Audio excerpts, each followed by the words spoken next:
Assalamualaikum warahmatullahi wabarakatuh. Perkenalkan, saya Widya Loka. Pada kesempatan kali ini, saya akan membahas tentang dampak ketunanetraan terhadap psikologis orang tua, keluarga, dan masyarakat. Pada dasarnya, anak atau individu yang memiliki hambatan penglihatan yang biasa kita sebut tunanetra itu juga memiliki kesempatan dan hak yang sama seperti orang-orang yang tidak memiliki kekurangan pada umumnya. Mereka berhak untuk sekolah seperti anak-anak normal yang lain. Mereka juga mempunyai hak dalam keluarga, masyarakat, dan bangsa. Mereka memiliki hak yang sama, mereka memiliki kesempatan yang sama, dan mereka juga layak untuk diperhatikan, layak untuk diperjuangkan hak-hak, dan layak untuk diberikan kesempatan untuk tumbuh, berkembang, dan juga mengasah kreativitas dan mendapatkan pendidikan, kesehatan, dan juga diberikan perlindungan. Setiap anak berkebutuhan khusus tunanetra, baik itu yang temporer ataupun permanen, memiliki kebutuhan dan hambatan belajar yang berbeda-beda. Ada 3 faktor yang mempengaruhinya. Yang pertama, faktor lingkungan.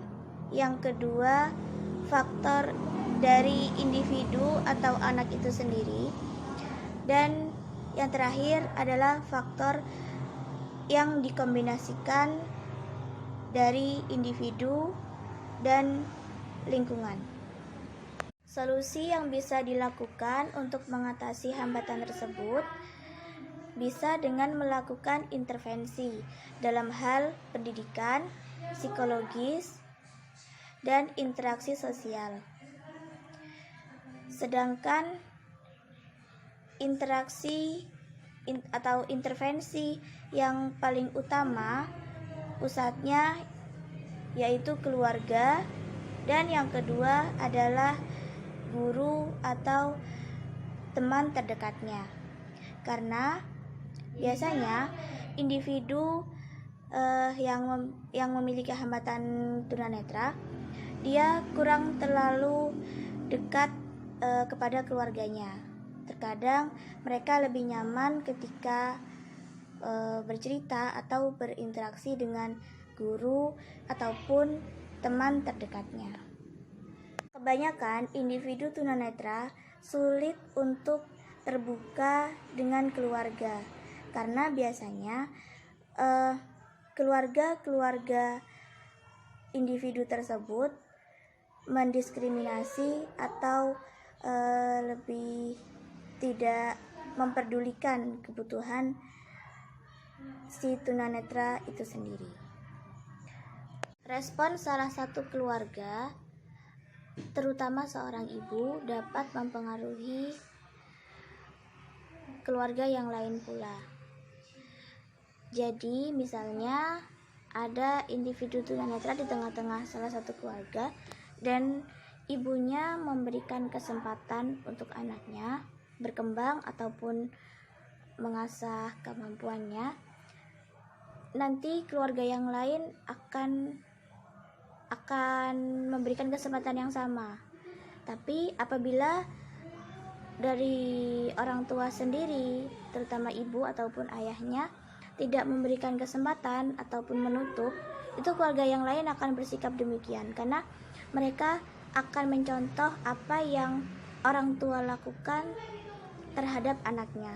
Dan biasanya mereka juga menggali informasi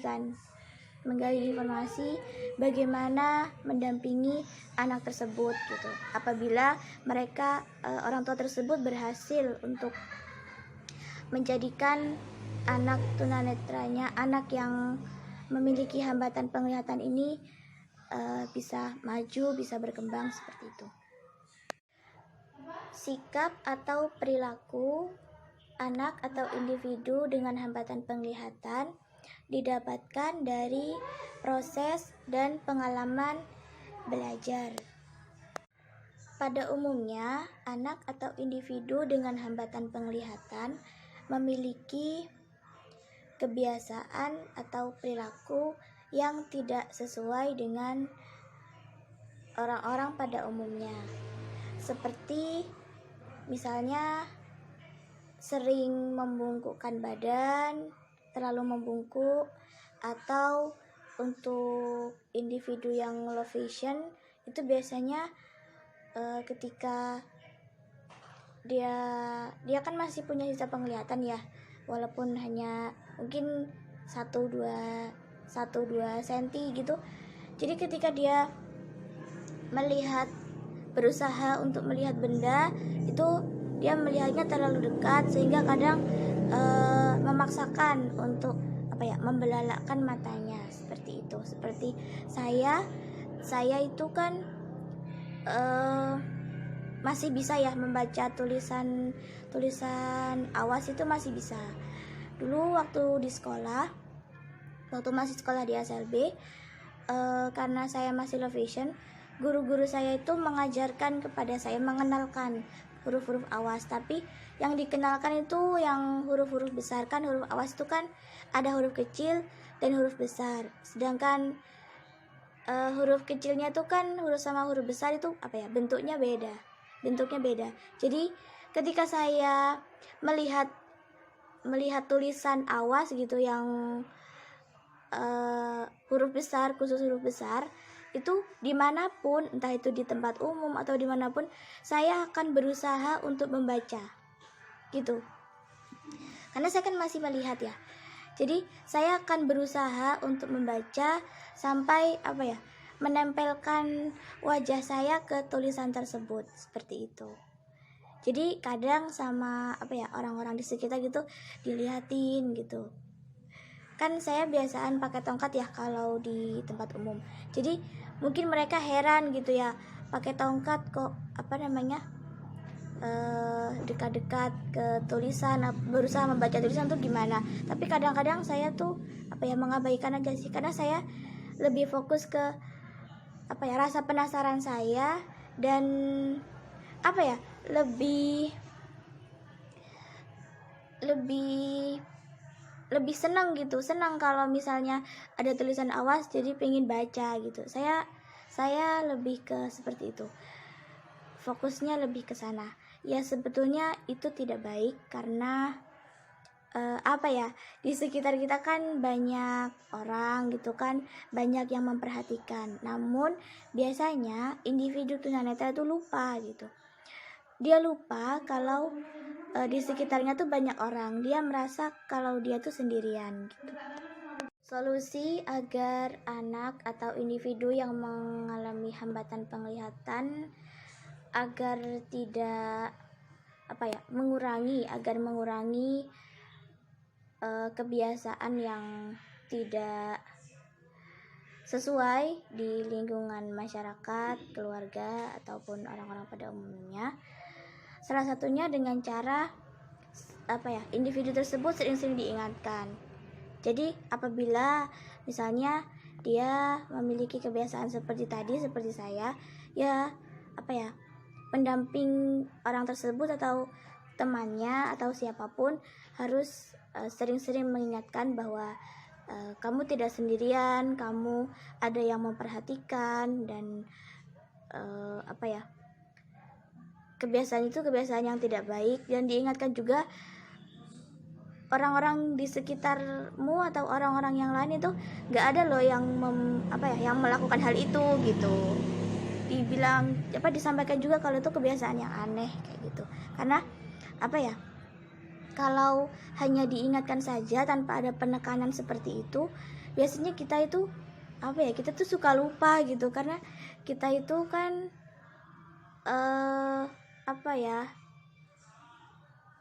kebiasaan itu tuh kayak seperti nyaman, kita tuh nyaman gitu melakukan hal itu gitu.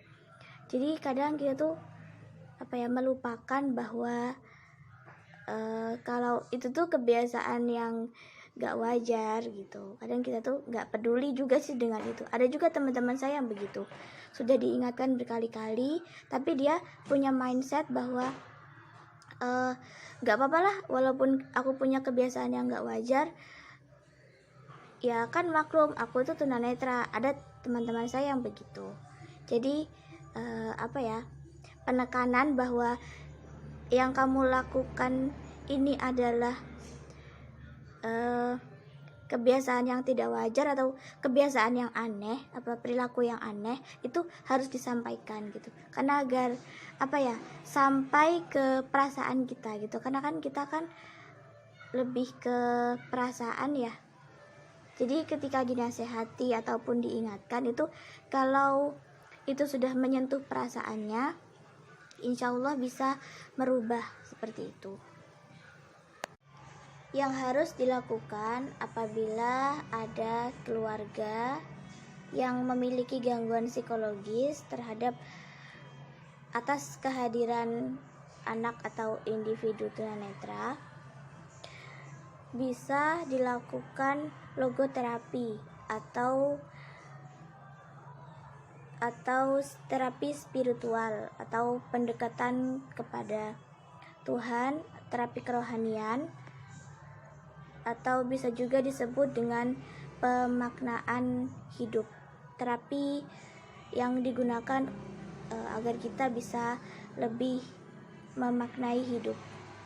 Logoterapi memiliki 3 konsep. Yang pertama ada spiritual atau kerohanian. Yang kedua tanggung jawab atau responsibility. Yang ketiga ada freedom atau kebebasan. Hasil dari logoterapi yang dilakukan diharapkan agar kita mampu berpikir positif dalam setiap kesempatan, baik itu sedang sedih ataupun bahagia. Karena apabila kita selalu berpikir positif, kita akan terhindar dari stres dan bisa terhindar dari beberapa penyakit atau gangguan psikologis yang lain seperti skizofrenia atau kecemasan yang berlebihan, dan seperti GERD atau asam lambung yang disebabkan karena adanya penyakit psikologis seperti itu. Dan manfaat dari kita selalu berpikir positif, kita juga bisa menumbuhkan kreativitas, semangat hidup, dan menerima apapun yang takdir yang Tuhan berikan, termasuk menerima kehadiran anak atau individu yang memiliki hambatan penglihatan. Ada 5 kelompok respon orang tua terhadap ketunanetraan anaknya. Yang pertama, menerima dan memberikan kesempatan anaknya untuk tumbuh, berkembang, dan mengasah bakatnya. Itu biasanya orang tua yang sudah teredukasi, biasanya sudah teredukasi bahwa pentingnya memberikan kesempatan untuk anak berkebutuhan khusus atau orang-orang disabilitas. Dan biasanya juga selain mereka sudah teredukasi, mereka ada kesadaran tersendiri dari orang tua tersebut. Mereka memang sudah memiliki kesadaran. Yang kedua, adanya penyangkalan terhadap ketunanetraan anaknya. Biasanya orang tua seperti ini memiliki mindset bahwa penyebab dari anaknya memiliki hambatan penglihatan yaitu karena penanganan dokter yang salah, ketika adanya kesalahan penanganan dokter ketika membantu proses kelahiran ataupun memberikan obat-obatan saat di masa kehamilan. Atau bisa juga dikait-kaitkan dengan hal-hal yang mistis gitu. Biasanya ini terjadi di pedesaan, biasanya dikaitkan dengan hal-hal mistis atau anak tersebut terkena gangguan jin atau seperti apa. Yang ketiga, perlindungan yang overprotective atau perlindungan yang berlebihan. Ini biasanya orang tua yang melakukan hal ini biasanya disebabkan karena orang tua terlalu takut dengan keadaan anaknya. Contoh kasus, misalnya anak sudah usia 15 tahun tapi anak masih belum diperbolehkan untuk semisal setrika baju sendiri karena takut terkena setrikaan atau biasanya untuk kasus-kasus teman-teman mahasiswa biasanya kalau saya itu usia saya saat ini sudah 21 tahun dan saya sekarang semester 3, tapi orang tua saya melarang saya untuk ngekos ataupun melarang saya untuk hidup mandiri. Bahkan saya kemana-mana sendiri dengan pesan Gojek pun tidak diperbolehkan begitu. Jadi rasa takutnya besar dan mereka tidak mengajarkan bagaimana agar anak itu bisa selamat, bisa baik-baik saja melakukan hal tersebut kayak gitu. Untuk respon yang keempat yaitu penolakan secara tertutup. Jadi ketika ada tamu, misalnya kalau saya biasanya tuh ketika lebaran kan itu semua keluarga berkumpul ya. Nah biasanya orang tua saya bilang kamu jangan keluar gitu, kayak seperti itu. Jadi ketika ada tamu anaknya disembunyikan atau anaknya dikasih HP, kalau zaman sekarang ya dikasih ponsel gitu biar anaknya itu sibuk dengan ponsel. Biasanya orang tua saya gitu. Ketika misalnya saya diajak jalan ke rumah keluarga siapa gitu, salah satu keluarga saya, biasanya saya disuruh main HP gitu, nggak boleh interaksi sama mereka. Jadi udah pokoknya fokus sama HP aja gitu, kayak gitu. Yang contoh kasus yang lain, biasanya orang tua tidak memberikan kesempatan anaknya untuk main dengan keluarganya atau dengan teman-teman sebayanya, seperti itu. Untuk respon yang kelima yaitu penolakan secara terbuka. Jadi anak itu tidak diberikan fasilitas seperti ponsel atau seperti tidak diberikan pakaian yang layak, seperti itu. Kalaupun disekolahkan itu tidak diberi uang saku, seperti itu. Dan tidak disupport lah secara materi ataupun secara tidak disupport secara psikologis. Jadi apabila anak pengen cerita, pengen curhat, orang tuanya nggak mau dengar, seperti itu. Bahkan walaupun anak itu sudah mencapai usia dewasa. Dan ada juga orang tua yang memang sengaja membuang anaknya karena kondisi anaknya memiliki hambatan penglihatan. Biasanya yang seperti itu mereka takut kondisi anak itu akan menular kepada keluarga-keluarga yang lain. Dampak kehadiran anak tunanetra terhadap keluarga ataupun saudara. Biasanya mereka merasa malu dengan karena mempunyai saudara yang tunanetra, karena terkadang saudaranya yang tunanetra ini kan kadang ada kesulitan dalam melakukan kegiatan, misalnya untuk minta bantuan, untuk minta antar ke suatu tempat. Jadi kadang-kadang mereka tuh aktivitasnya merasa terganggu karena sering dimintai bantuan oleh individu yang tunanetra ini. Dampak ketunanetraan terhadap masyarakat. Biasanya masyarakat itu beranggapan bahwa orang tua yang memiliki anak tunanetra disebabkan karena penyakit kotor atau kesalahan-kesalahan, dosa-dosa di masa lalu, sehingga hal tersebut akan membuat orang tua merasa stres dan dapat mempengaruhi kondisi psikologis orang tua, sehingga orang tua akan merasa down dan ya sudahlah gitu. Jadi orang tua bisa bersikap acuh tak acuh ataupun gak peduli sama anaknya karena mendapatkan tekanan dari masyarakat dan juga keluarga-keluarga yang lain. Solusi yang bisa dilakukan oleh individu tunanetra agar bisa mengatasi permasalahan-permasalahan tersebut, yang pertama bisa dengan kemana-mana.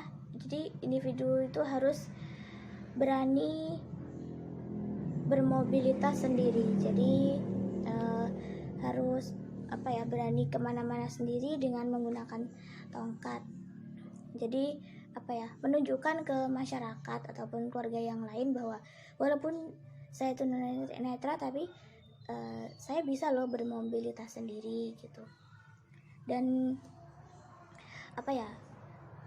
orang tersebut, individu tersebut juga tidak boleh malu untuk bertanya kepada masyarakat ataupun keluarga terdekat terkait apa yang dibutuhkan, dan apabila dia membutuhkan bantuan tidak boleh malu untuk menyampaikan. Misalnya mau nyebrang gitu, mau nyebrang jalan, nggak apa-apa kalau misalnya takut gitu ya, tetap dengan menggunakan tongkat tapi minta diseberangkan, seperti itu tidak apa-apa. Jadi mereka biasanya akan lebih mengerti, lebih memahami.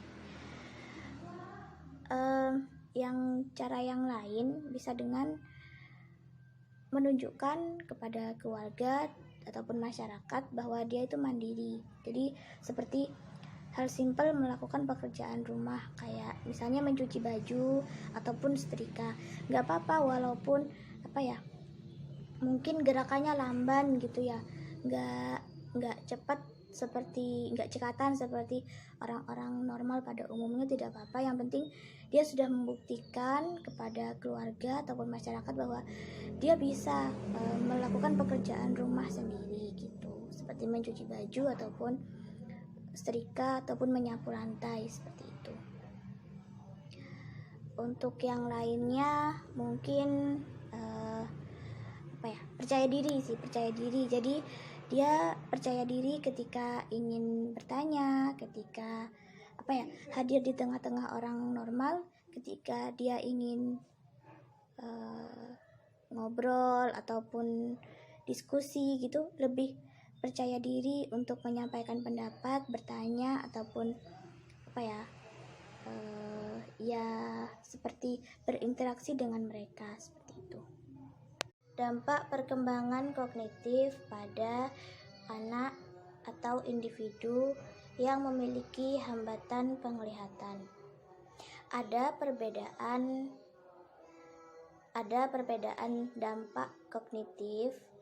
dampak perkembangan kognitif pada seseorang yang mengalami hambatan penglihatan. Ada beberapa aspek, di antaranya mengalami hambatan penglihatan baik secara keseluruhan ataupun sebagian akan sangat berdampak bagi perkembangan kognitif individu tersebut, karena kita ketahui bersama bahwa mata adalah jendela dunia. Jadi dengan mata kegiatan kita bisa berjalan dengan baik, dan kita juga bisa mengetahui apapun yang ada di dunia ini secara dengan cepat gitu. Tapi untuk individu yang mengalami hambatan penglihatan, sangat terbatas sekali untuk mengetahui hal-hal tersebut. Saya akan membahas ada 3 aspek atau area yang menjadi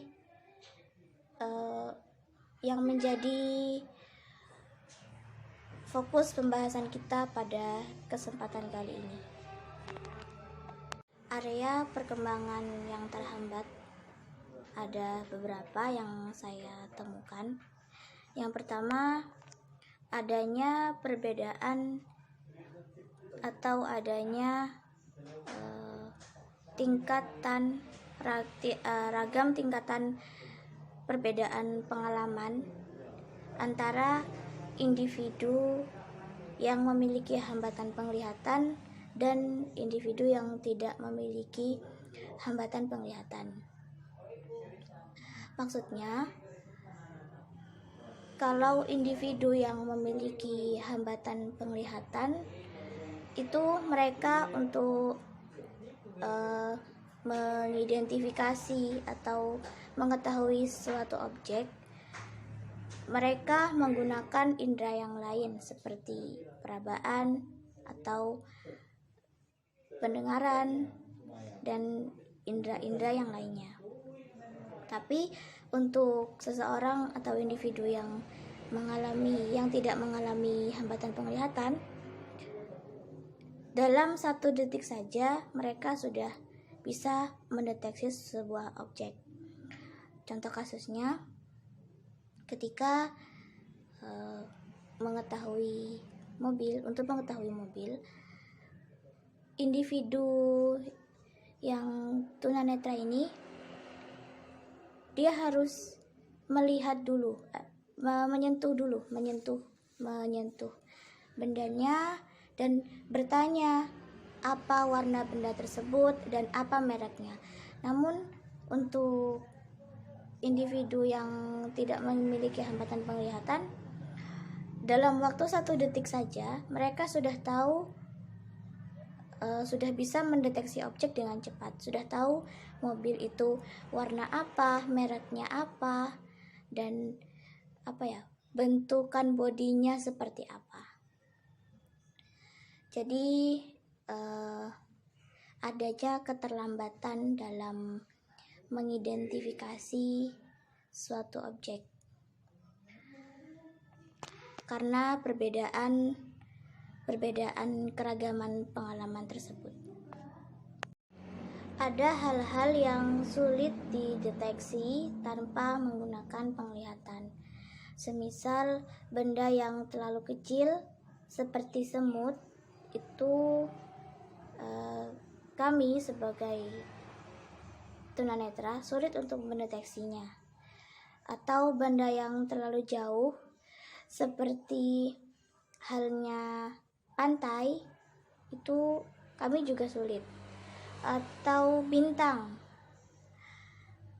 dan benda-benda yang tidak berbentuk seperti warna, itu adalah benda-benda yang sulit terdeteksi tanpa menggunakan penglihatan.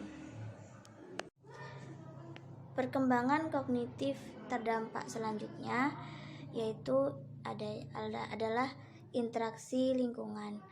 Interaksi lingkungan akan berjalan dengan baik dan cepat apabila menggunakan visual. Jadi untuk individu yang memiliki hambatan penglihatan, untuk mengenali siapa-siapa yang ada di sekitarnya atau apa saja benda-benda yang ada di sekitarnya, itu harus bertanya kepada orang-orang yang ada di sana ataupun dia dengan meraba apa saja yang ada di sekitarnya. Dan yang ketiga yaitu adanya kemampuan berpindah tempat. Jadi individu yang memiliki hambatan penglihatan dalam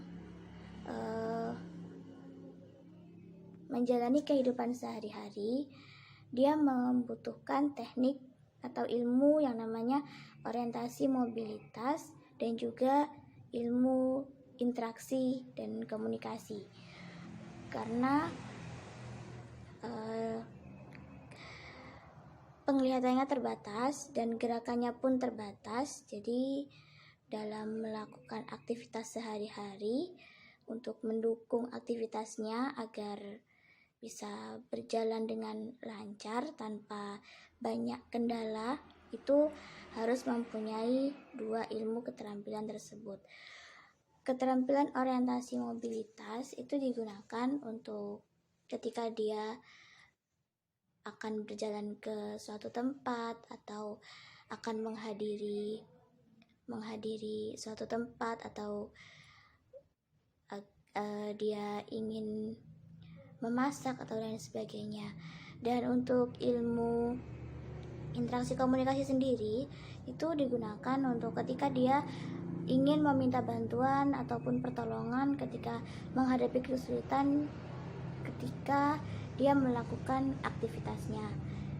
Semisal dari pagi sampai sore dia ada jadwal untuk pergi ke kampus dan sorenya harus pulang. Jadi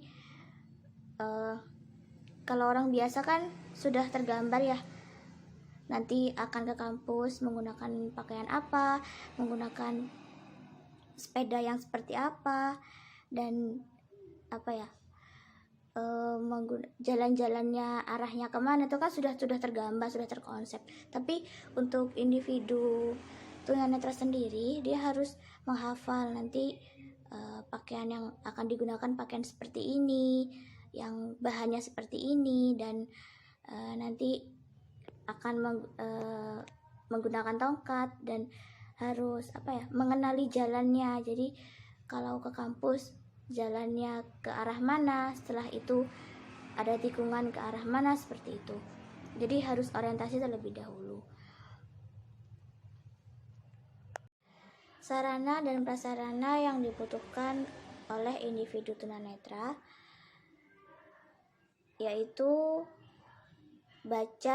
huruf baca tulis braille. Huruf baca tulis braille itu adalah titik-titik timbul yang bisa diraba. Dan yang kedua, komputer bicara untuk membantu mengoperasikan komputer, ponsel bicara. Dan yang ketiga, e-book atau buku bicara. Jadi ada benda bentuknya seperti radio gitu, bentuknya kotak, dan di dalamnya bisa diisi kaset dan di dalamnya sudah terisi suara. Jadi dulu saya waktu masih sekolah di SLB, untuk mendukung proses belajar mengajar, guru saya menyediakan alat tersebut, namanya DTB. Saya lupa kepanjangannya apa ya. DTB pokoknya seperti itu bentuknya. Jadi ada bentuknya kotak gitu, terus ada kasetnya, dan di dalam kaset itu udah ada suaranya gitu. Suara orang yang membacakan materi pembelajaran kita seperti bahasa Indonesia, matematika, dan lain sebagainya. Dan untuk yang lain seperti mesin ketik braille dan alat-alat yang lainnya. Cara yang bisa dilakukan untuk membantu meningkatkan kemampuan kognitif pada individu tunanetra. Yang pertama, bisa dengan penyamaan persepsi pengalaman. Jadi individu dibantu oleh indera orang lain untuk menyamakan persepsi pengalaman suatu objek yang diketahui. Yang kedua, bisa dengan cara kita akan memasuki pembahasan yang terakhir, yaitu dampak hambatan penglihatan pada perkembangan bahasa. Mengapa individu yang mengalami hambatan penglihatan bisa mengalami berdampak pada perkembangan bahasanya, karena individu akan kesulitan mengenali konsep atau kata-kata yang bermakna apabila tidak mengetahui contoh konkretnya, terutama kata benda. Semisal bola. Untuk anak yang melihat, ketika dia mengetahui kata bola, dia sudah langsung tahu kalau bola itu bentuknya seperti apa, teksturnya seperti apa, dan bahannya seperti apa. Tapi untuk individu tunanetra harus dipegangkan atau disentuhkan, dirabakan wujud konkret benda tersebut. Dan selain itu, seringnya berinteraksi dan berkomunikasi dengan orang lain atau orang banyak, orang di sekitar, itu juga bisa memperbanyak perbendaharaan bahasanya. Jadi karena individu ini memiliki hambatan dalam penglihatan, jadi dia harus meningkatkan kemampuan komunikasi dan kemampuan sosialisasi dengan orang-orang di sekitarnya agar bisa menambah perbendaharaan kata baru dan kosakata baru. Namun untuk perkembangannya sejak usia 8 minggu sampai 48 minggu itu sama seperti anak-anak pada umumnya. Mungkin itu saja yang bisa saya sampaikan. Terima kasih. Wassalamualaikum warahmatullahi wabarakatuh.